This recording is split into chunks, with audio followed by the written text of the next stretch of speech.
Apelidado de o assassino do biquíni, Charles Sobhraj assassinou pelo menos 9 turistas no Sudeste Asiático durante a década de 70, usando o nome falso de Alain Gauthier. Ele e seus principais cúmplices, AJ e Marie-André, faziam amizade com os viajantes antes de envenená-los para roubá-los.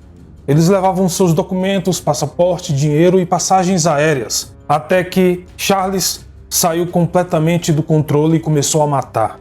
Basicamente, o seu plano era relativamente simples. Primeiro, ele conhecia algum turista, fazia amizade, verificava seus pertences e, quando tivesse certeza de que seriam boas vítimas, ele os envenenava para em seguida lhe dar um remédio para que se sentisse bem. Depois, voltava a envenená-los e assim fazia até conseguir uma oportunidade perfeita para realizar os seus planos. Às vezes, ele convidava suas vítimas para fazer parte da sua irmandade, que ele chamava de família, e os convidava para morar com ele num complexo de apartamentos chamado Kenneth House. Quando a vítima, ao saber dos planos de Charles, se recusasse a fazer parte de sua gangue, ele os matava. Charles gostava de manter várias pessoas sob o seu domínio e, por isso, sempre recrutava gente nova e fazia muitas amizades, pois algum dia, quem sabe, pudesse precisar de sua ajuda, o que, por sinal, ele sempre cobrava o favor. Charles passou de um simples vigarista e ladrão de joias para se tornar um traficante de drogas e assassino. Ele juntou dinheiro suficiente para subornar carcereiros, a polícia, juízes e até mesmo detetives particulares, o que tornaram sua vida de crimes por toda a Indochina muito mais fácil. Até ser definitivamente preso, ele acreditava que poderia enganar qualquer pessoa e sair de todas as prisões do mundo. E realmente isso quase aconteceu. Bom, se você não viu a primeira parte deste especial, aconselho que assista a sequência de vídeos clicando na playlist que está aqui na descrição, pois hoje eu irei dar continuidade à linha do tempo sobre a vida de Charles Sobhraj.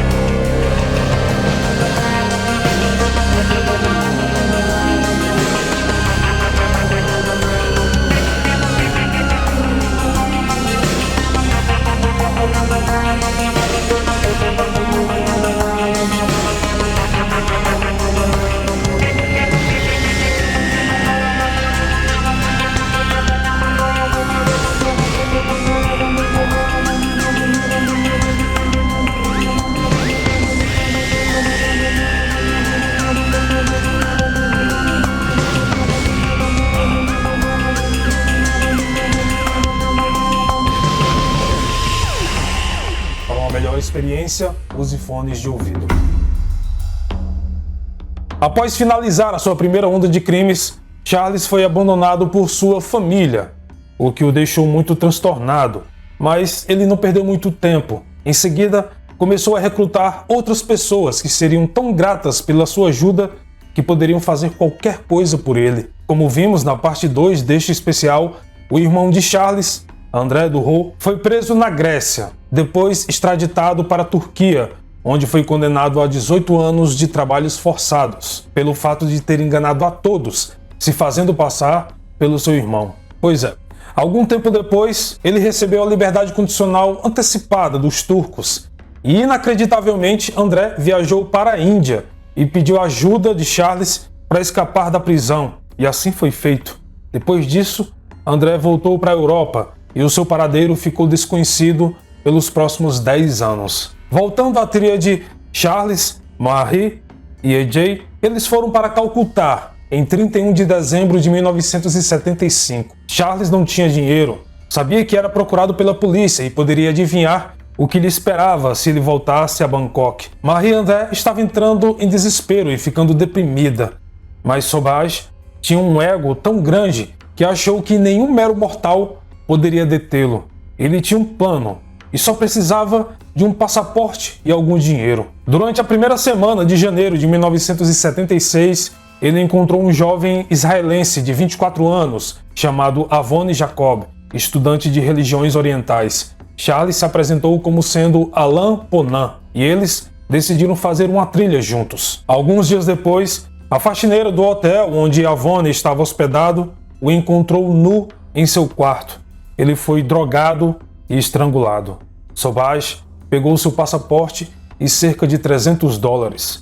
No dia seguinte, Charles, Marie e AJ estiveram em Goa, uma cidade repleta de jovens turistas. Charles fez amizade com 3 franceses e os convidou para uma festa. Eles foram drogados e quando acordaram 36 horas depois, todos os seus pertences haviam sumido. Usando o passaporte de Avoni Jacob, Sauvage levou AJ e Marie a Singapura. Os 3 estavam em uma situação muito difícil. Marie foi forçada a usar o passaporte de um dos franceses que havia roubado. Charles disse que nenhum guarda da fronteira da Índia saberia diferenciar um nome estrangeiro masculino ou feminino. Eles trocaram apenas a foto e Marie usou o passaporte de outra pessoa. Charles tinha razão e eles passaram pela alfândega sem problemas. Em Singapura, Sauvage e Marie tiveram uma discussão terrível. Ela não aguentava mais, queria voltar para o Canadá, mas, como de costume, Sauvage a persuadiu e garantiu o seu amor. Eles passaram a noite juntos e Marie esqueceu seus planos de partir. No dia seguinte, Charles saiu com AJ e ficou ausente por uma semana. Marie ficou sozinha e furiosa, mas não foi ao consulado canadense para solicitar sua extradição como havia prometido. Ao chegar, Sauvage conseguiu mais uma vez convencê-la de ficar e que ela era a mulher de sua vida. Essa viagem que Sauvage fez com AJ foi para Bangkok, onde ele passou uma semana com a sua amante Suzy, em um lindo hotel. Neste meio tempo, em fevereiro de 1976, Sauvage decidiu retornar a Bangkok com seus 2 cúmplices, apesar dos riscos. Eles já estavam voltando de Hong Kong, onde haviam roubado um professor americano chamado Robert Paul Greiner. Eles drogaram um homem, levaram sua bagagem, suas roupas, seu dinheiro e a sua passagem de avião. Embora os documentos de Avoni Jacob ainda pudessem ser usados, Sauvage sabia que era sempre útil ter um passaporte sobressalente. Finalmente, as famílias das vítimas começaram a entender que algo terrível havia acontecido com seus filhos. Embaixadas holandesas, francesas, americanas e canadenses em toda a Ásia foram contatadas e começaram a questionar todas as embaixadas asiáticas, que não demonstraram muita preocupação.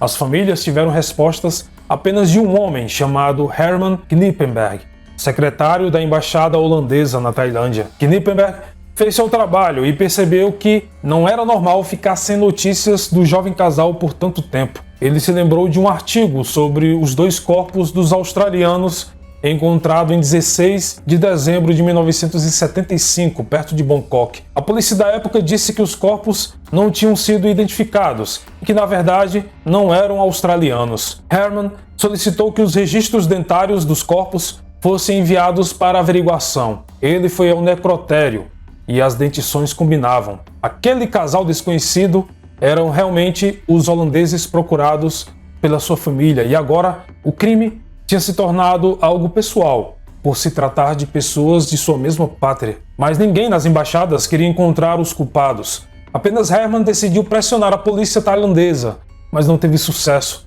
Então ele resolveu ser mais enérgico para forçar a polícia a reagir e acabou descobrindo o nome Alain Gauthier e o seu local de residência, Kenneth House. No dia seguinte à sua ida ao necrotério, Herman ligou para o dono do prédio e exigiu saber onde estava o tal negociante de pedras preciosas.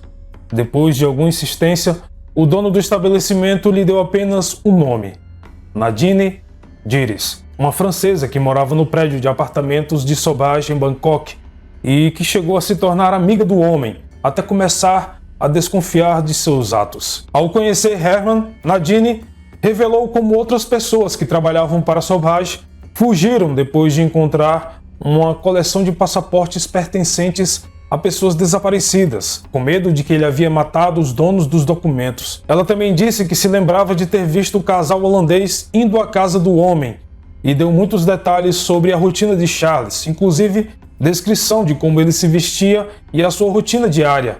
o que ajudaria e muito nas investigações futuras. Herman alertou as autoridades tailandesas, mas também continuou suas próprias investigações, uma vez que não sentiu muita confiança nos homens da lei, que eram reconhecidamente corruptos. Bom, na manhã do dia 11 de março de 1976, Nadine entrou em contato com a embaixada holandesa e deu más notícias a Herman.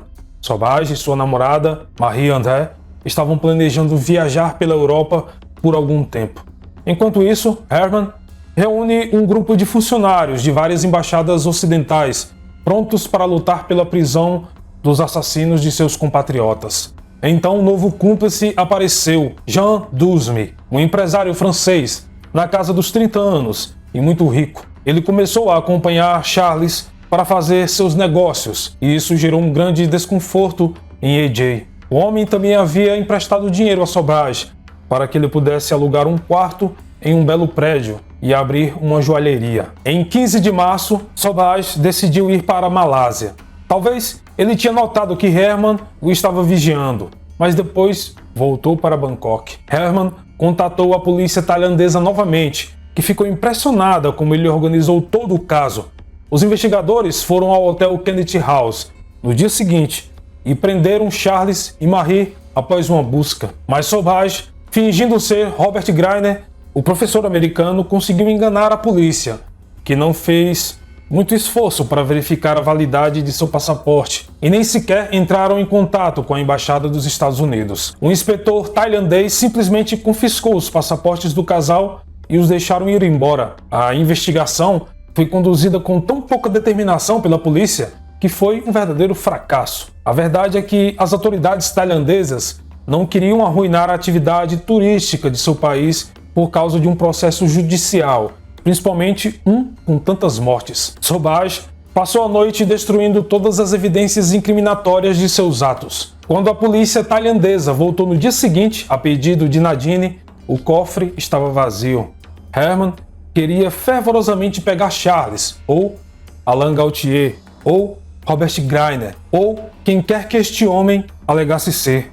O diplomata estava convencido de que ele era o responsável pela morte de pelo menos 2 turistas holandeses. Mas Charles sabia que o Sudeste Asiático era terra de ninguém, onde tudo podia ser comprado pelo preço certo. Pois bem, tudo indica que um oficial do alto escalão da polícia concordou em fazer vista grossa por uma boa quantia de dinheiro, enquanto Sobhaj e seus 3 cúmplices fugiam do país. Por fim, Sobhaj, Marie e seu novo braço direito, Dusme, voltaram à Malásia e foram para Penang. Eles se esconderam por uma semana sob nomes falsos em um pequeno hotel. Charles enviou AJ às cidades de mineração para obter joias. AJ voltou com centenas de quilates de joias avaliadas em aproximadamente $40 mil. Charles queria vender as pedras preciosas em Genebra para poder levantar um capital. Ele então vendeu uma pequena parte para pagar pela viagem. Neste ponto, AJ simplesmente some do mapa. Ninguém sabe exatamente o que aconteceu com ele na Malásia, mas quando Sobhaj se juntou a Marie no aeroporto para voar para Genebra, AJ não estava com ele. O que se sabe é que no dia anterior, ele brigou com Sobhaj. Marie até perguntou sobre o destino do homem, mas o olhar de Sobhaj a fez entender que ela nunca deveria fazer esta pergunta novamente. Até hoje, as autoridades acreditam que AJ, cúmplice de tantos assassinatos de Charles, perdeu a utilidade e que está enterrado em algum lugar na selva da Malásia. Então, Marie e Charles fizeram uma escala em Karachi, Paquistão. Charles notou uma loira robusta e sensual, uma enfermeira australiana chamada Mary Ellen Eder. Ela tinha ido ao Paquistão para esquecer um ex-namorado. Charles sugeriu à moça a possibilidade de enriquecimento se ela concordasse em contrabandear pedras preciosas.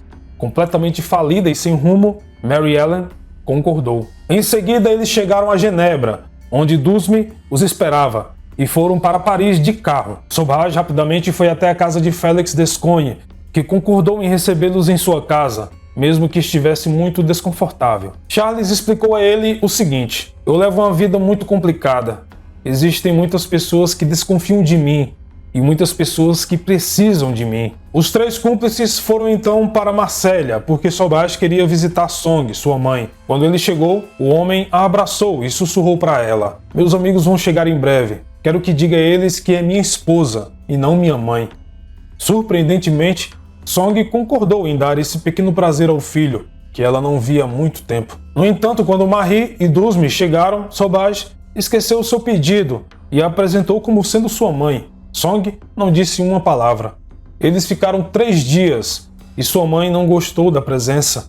Apenas Dusme, galante e bem comportado, foi educado e prestativo com ela. Alphonse Durreau, que não suportava o menor barulho, sofreu imediatamente com as discussões e portas batendo na casa. No 4º dia, Song pediu que eles fossem embora. Sauvage teve então uma discussão terrível com sua mãe, a quem acusava de nunca o ter amado, de tê-lo rejeitado, abandonado, exilado. Song protestou, ele apenas a repreendeu. Ela então afugentou os intrusos e ordenou que Sauvage nunca mais voltasse. Jean Dusme obedeceu e foi embora, se separando do casal. Marie, por amor, por medo, por gosto pela aventura, quem sabe, resolveu seguir Charles. Os dois então cruzaram a Turquia, o Iraque e o Paquistão de carro em 3 semanas e chegaram a Karachi em junho de 1976. Mary Ellen estava esperando por eles. Lá, Marie descobriu artigos de imprensa datados de maio que explicavam que Alain Gauthier e sua esposa eram procurados pelos assassinatos de Hank, Koch, Vitaly, Stephanie e Teresa. O jornal também afirmou que o casal morava no complexo de apartamentos Kenneth House. Ela ficou desesperada, mas Sauvage apenas disse para não se preocupar. A polícia nunca os identificaria e, apesar de tudo, ele decidiu ir para a Índia, em vez de voltar para a Tailândia.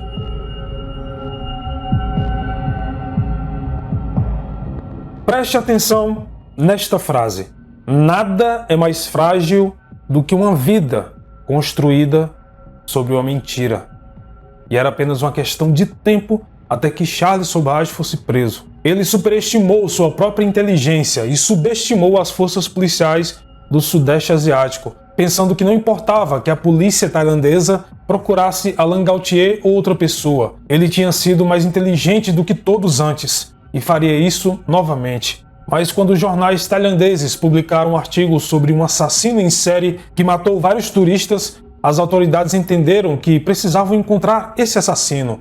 Vale salientar que essas publicações só foram feitas graças ao trabalho de Nadine e Herman. A recusa pela investigação das autoridades era justificada naquele momento, pois o turismo era vital para a Tailândia e ainda é até hoje, e nenhum suborno poderia se comparar aos milhões que seriam perdidos se os turistas tivessem medo de ir para lá. A polícia tailandesa, portanto, confiou a investigação a um dos poucos policiais incorruptíveis do país, o coronel Sompol Sutimai. Inteligente e honesto, ele dirigia a sucursal da Interpol na Tailândia. Sompol visitou Herman, que lhe confiou seus arquivos sobre Alain Gauthier, e Nadine ajudou contando tudo o que sabia. O coronel percebeu que o assassino havia sido solto por imperícia ou corrupção dos policiais. Rapidamente, recolheu mais provas que permitiam acusar Alain Gauthier de pelo menos 5 homicídios. Até as amantes de Sauvage, May e Suzy, disseram que testemunhariam contra o homem. Um mandado de prisão então foi expedido e seria válido por 20 anos. Sompol enviou o arquivo da Interpol para a sede de Paris, que foi transferido para todas as capitais do mundo. Em meados de junho de 1976, Sauvage e companhia estavam em Delhi. Mary Ellen, para ajudar na fuga, atraiu 3 jovens franceses que foram drogados e roubados. Sauvage então resolveu reconstruir uma nova família. Depois de convidar Mary Ellen e Jean Dusme para se juntar a ele, Charles conheceu Barbara Smith, uma inglesa de 20 anos, ligeiramente tímida, a quem Sauvage pouco conhecia, além de um homem belga chamado Rudjay Courage, aspirante a fotógrafo. Ele os recrutou e rapidamente viajaram para Delhi, a cidade onde Sauvage era procurado pelo roubo da joalheria Ashoka Hotel. Charles rapidamente notou uma outra joalheria no Imperial Hotel e, apesar dos riscos, ele decidiu roubá-la. O homem não tinha mais dinheiro e estava em extrema necessidade, mas o novato Courage se assustou com o plano e, enquanto acompanhava Marie-André a uma cabine telefônica, roubou 150 dólares e 4 passaportes dela e depois foi embora para sua casa, em Goa. Sobhaj ficou furioso quando soube da traição do belga. Ele partiu para Goa com Jean Dusme para se vingar, mas não conseguiram encontrar Courage e voltaram de mãos vazias para Delhi. Sabendo que corria risco de vida e que seria perseguido por Sobhaj, Courage decidiu denunciá-los à polícia. Ele enviou uma mensagem para a Embaixada do Canadá, em Nova Delhi, que foi transferida para a polícia indiana, e explicou que uma gangue ia roubar uma joalheria na cidade. O inspetor Tully, um policial de elite anti-gangue, foi a Goa para interrogá-lo e persuadi-lo a lhe contar mais. Courage falou sobre Alain Gautier e mostrou algumas fotos que ele havia tirado dos membros da gangue. Tully mandou distribuir as fotos para todos os policiais de Delhi. Ao mesmo tempo, a Interpol descobriu que crimes semelhantes aos cometidos na Tailândia ocorreram em Hong Kong, Katmandu, Nova Delhi e Karachi. Um inspetor de Paris chamado Dessart resolveu cruzar inúmeras informações e acabou fazendo a conexão com um arquivo de 1973 de um homem que usava muitas identidades falsas, um eurasiano que drogava suas vítimas para roubá-las. Seu nome? Charles Sobhaj. Em 1º de julho de 1976, Sobhaj foi em busca de suas futuras vítimas. Ele primeiro escolheu um jovem francês solitário de 24 anos chamado Jean-Luc Solomon. Mary Ellen e Barbara Smith o seduziram. Sobhaj o drogou. A empregada descobriu Jean-Luc 2 dias depois, abatido, nu, na varanda de seu quarto. Ele morreu no hospital. Seu passaporte e dinheiro foram roubados. Charles decidiu então partir para o Taj Mahal, pois ficou sabendo que um grupo com mais de 20 turistas franceses iriam visitar o local. Ele rapidamente se juntou ao grupo sob o nome de Daniel Chalmé, dizendo que era francês, e se tornou seu guia não oficial em Agra, depois em Delhi. Sobhaj, como sempre, era muito gentil e prestativo. Os turistas se consideravam sortudos por terem encontrado um francês em um lugar tão estranho. Na última noite de sua estadia, Charles lhes ofereceu uma pílula que dizia prevenir a disenteria. Alguns dos turistas engoliram, sem pestanejar. Sobhaj esperava que eles adormecessem em seus quartos mais tarde para roubá-los, mas os comprimidos fizeram efeito rápido demais.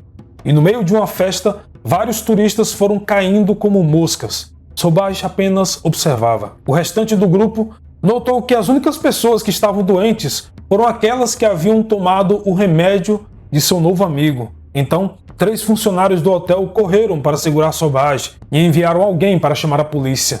Na confusão, Jean Dusme escapou. O cerco estava se fechando. Podemos dizer que foi oficialmente o começo do fim para Charles Sobhaj. O inspetor Tully foi avisado pelo gerente do hotel que um francês havia tentado envenenar os turistas, um homem chamado Daniel Chalmé. Charles estava literalmente louco de raiva, dizendo ser um cidadão francês, exigiu a sua libertação e falou que iria apresentar queixa à sua embaixada. Tully perguntou ao grupo de franceses se este tal Daniel Chalmé tinha sido visto na companhia de 2 lindas jovens. Eles responderam que sim, além de outro homem que usava óculos e muito mais velho. Acrescentaram que Daniel Chalmé os ajudou a comprar joias em Agra. Tully tinha certeza de que aquele homem era quem eles estavam procurando e o levou para a delegacia. Nesse meio tempo, Jean Dusme voltou ao hotel, onde as 3 mulheres estavam hospedadas, para explicar o que havia acontecido. Mas eles não se preocuparam muito, porque Sobhaj já havia saído de situações piores com a polícia. Mas Marie começou a chorar. Ela sentia que aquele era o fim. Na delegacia, Sobhaj disse a Tully que ele era um empresário. Indignado, disse que estava sendo preso injustamente e que sua prisão iria gerar uma crise diplomática. Charles foi tão convincente que o policial até ficou em dúvida e pediu seu passaporte, mas ele falou que tinha perdido seus documentos na confusão do hotel e ainda se recusou a falar onde estava hospedado. Sobhaj era agressivo, maquiavélico e se sentia superior a todos. Tully o mandou para a cela e só então colheu suas impressões digitais, porque a lei indiana proíbe que alguém dê suas impressões digitais antes de ser preso. 5 dias depois, 2 policiais prenderam Monique, ou seja, Marie-André, no salão do hotel. Depois foi a vez de Mary Ellen. Durante a noite, Jean Dusme foi preso. e em seguida Barbara Smith. Sauvage obviamente negou conhecê-los. Ele aguentou por dias, fingindo indignação e raiva pela situação. Marie-André também negou tudo e ficou tão indignada quanto Sauvage. Jean Dusme, atordoado, não disse uma palavra. Porém, Barbara e Mary Ellen, que eram mais vulneráveis e inexperientes, começaram a chorar. Tully disse que se elas colaborassem e falassem a verdade, a situação das mulheres poderia ser mais branda. Elas então confessaram tudo o que sabiam, inclusive o assassinato de Jean-Luc Solomon. Marie-André continuou negando tudo por um tempo, mas também acabou confessando. Ela inclusive fez uma longa confissão, explicando os assassinatos cometidos na Tailândia e no Nepal, mas se apresentou não como uma cúmplice, mas como companheira de Charles e que tinha sido manipulada. Jean Dusme, por fim, foi o último a ceder. Sauvage, por sua vez, ainda sustentou por 10 dias a sua versão, apesar dos intensos interrogatórios, afirmando que era um rico empresário francês que tinha contatos no governo. Mas, seguindo sua intuição, Tully decidiu tentar uma abordagem diferente. Percebendo que seu suspeito tinha um ego enorme, ele começou a bajular Sauvage, elogiando-o por sua resistência e inteligência. Eles conversaram sobre suas respectivas famílias, seu pai indiano, e depois de apenas 2 horas, Tully tornou-se, aos olhos de Charles, uma espécie de figura paterna. Então, um dos criminosos mais espertos e perigosos do mundo caiu na lábia de Tully. O arquivo da Interpol finalmente possibilitou saber seu nome verdadeiro. O mundo inteiro soube da prisão e dos crimes dos quais Charles Sauvage foi acusado. Ele confessou ter drogado suas vítimas, mas acusou AJ de todos os assassinatos. Os acusados foram então levados para uma prisão que Sauvage conhecia muito bem, a temível prisão de Tihar, nos arredores de Delhi. Mas, se você por um acaso acha que este é o fim da história, está completamente enganado. No 4º e último episódio desta série especial sobre Charles Sauvage, veremos de fato por que este terrível criminoso foi apelidado de A Serpente.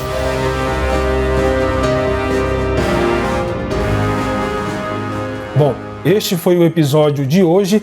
Espero imensamente que tenham gostado deste vídeo e que esteja gostando da série. Falta apenas um episódio, o 4º e último, eu prometo. Na descrição você encontra todos os links do canal, nossas redes sociais, principalmente o nosso Instagram, o @paralelometafórico. E se você puder nos ajudar de alguma forma, existem as nossas campanhas de doação, também a venda do nosso e-book de Jack, A Crônica do Enigma. Não esqueça de se inscrever no canal caso não seja inscrito, deixar seu comentário, seu like e compartilhar este vídeo com seus amigos e ativar as notificações para não perder nenhum vídeo desta série. Além de seguir nossa playlist para novas atualizações sobre o caso, que está aqui na descrição, chamada A Serpente. Bom, no mais é isso. Muito obrigado pelo carinho e atenção de todos e, como sempre, nos vemos nos comentários. Até mais.